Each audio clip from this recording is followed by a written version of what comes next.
Kalian semua pernah berpikir nggak sih, kenapa ya di Indonesia ini pengangguran semakin bertambah, terus harga barang-barang juga semakin naik?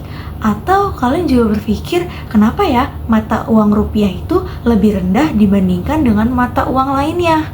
Jadi di video kali ini aku akan membahas tentang pertanyaan-pertanyaan tersebut. Jadi teman-teman, pertanyaan-pertanyaan tersebut itu masuk ke dalam satu tema, yaitu perekonomian negara. Terus perekonomian negara itu juga termasuk ke dalam ilmu ekonomi makro. Terus apa sih hubungannya ekonomi makro dengan pertanyaan-pertanyaan tersebut?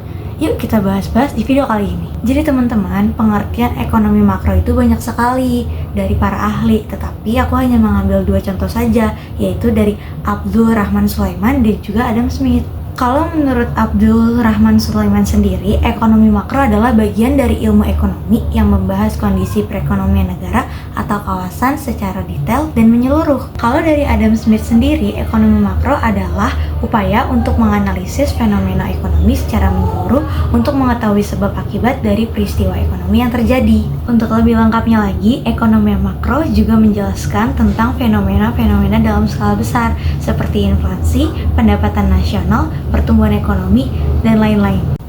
Dan yang kedua, aku akan menjelaskan tentang tujuan ekonomi makro. Sebenarnya banyak sekali tujuan-tujuan ekonomi makro, tetapi aku akan sebutkan saja dan aku akan rangkup dalam satu pengertian.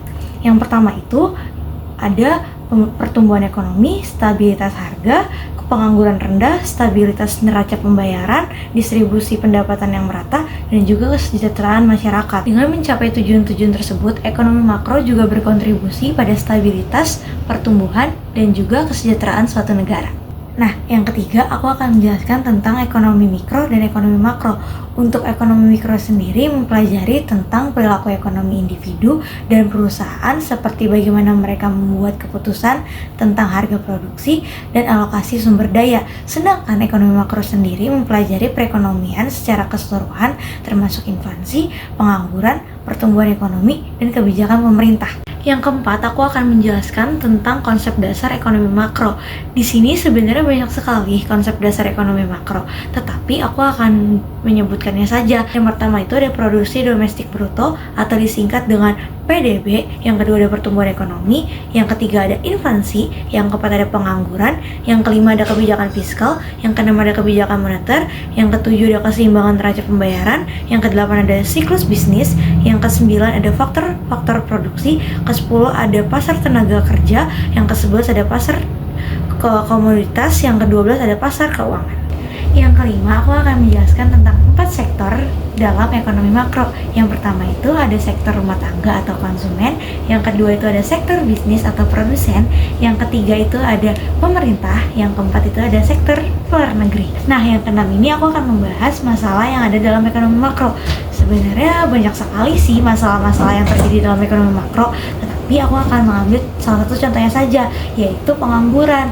Sekarang kan banyak banget ya karyawan-karyawan yang di PHK gara-gara COVID-19 yang terjadi pada tahun 2019 sampai 2021.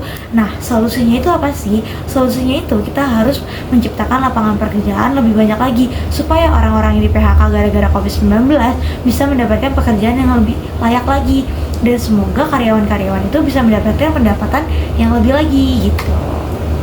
Nah, jadi kita sudah punya gambaran lebih jelas lagi tentang ekonomi makro dan kenapa hal seperti inflasi, pengangguran, nilai tukar mata uang itu penting untuk kita pahami. Lewat ilmu ini, kita juga bisa melihat bagaimana kondisi perekonomian suatu negara saling berkaitan dan bagaimana kebijakan pemerintah bisa berdampak pada kehidupan sehari-hari. Setelah melihat praktik-praktik yang ada di video ini, harapannya adalah agar kita bisa lebih peka lagi terhadap isu-isu ekonomi. Sekian video dari aku, terima kasih.